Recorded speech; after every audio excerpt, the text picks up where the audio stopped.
Not since Chicken Little first claimed the sky was falling has the motion picture industry undergone such a drastic change. The Digital Cinema Initiative means a dramatic shift from 35mm film to computer ones and zeros. That's the biggest transition the film industry has gone through in its 100-year history. Lord Vader. Yes, Master. Rise. Lucasfilm and Dolby Labs debuted Star Wars Episode III using digital cinema. The unveiling of the epic and the delivery system was done for a worldwide audience In Berlin, London, Los Angeles, New York, and Japan. That was a huge success and proved to the industry that the technology is now available and working.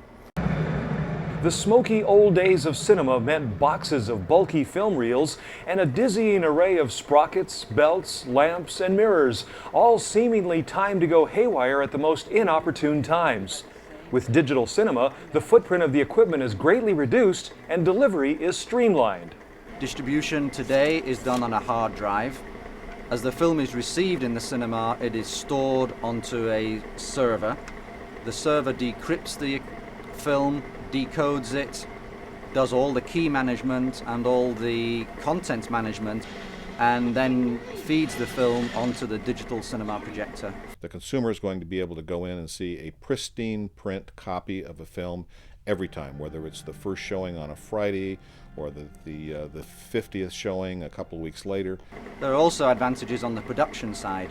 It's possible to make changes later in the day to the film because you don't have the burden of having to manufacture thousands of prints and ship them to cinemas.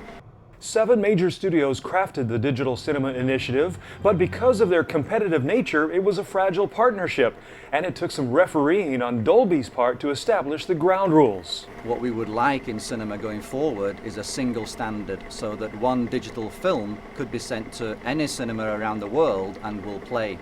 The next question was, who would pay for the new technology?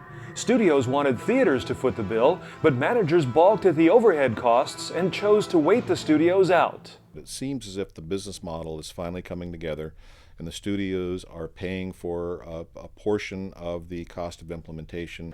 Digital cinema has proven to be a bottom-line savior, which helps studio CFOs justify the $100,000 investment per house. Studios spend approximately $1 to $2 billion on manufacturing and shipping film prints to cinemas.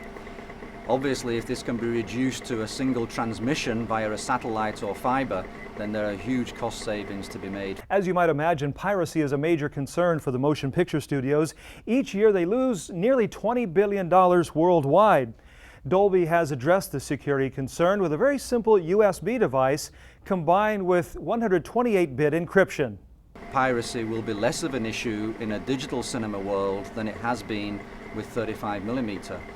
When it gets to the theater itself, it's not decrypted until it is transmitted to the projector for projection. Such that somebody who captures that data, whether it be from a hard disk that they intercept or from a video transmission, they can make certain that it's not going to get stolen. And I'm told by my engineers that the number of options for each key is more than the number of molecules in the universe.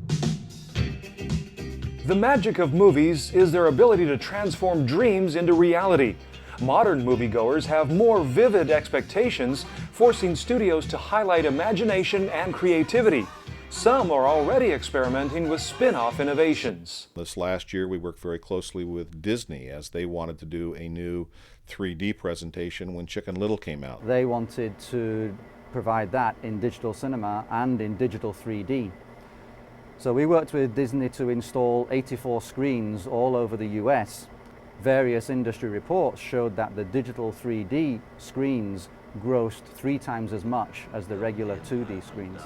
More than 60% of new releases are in digital cinema. The Cinepolis Group of Belgium adopted the format in July, and the group plans significant European expansion in 2007.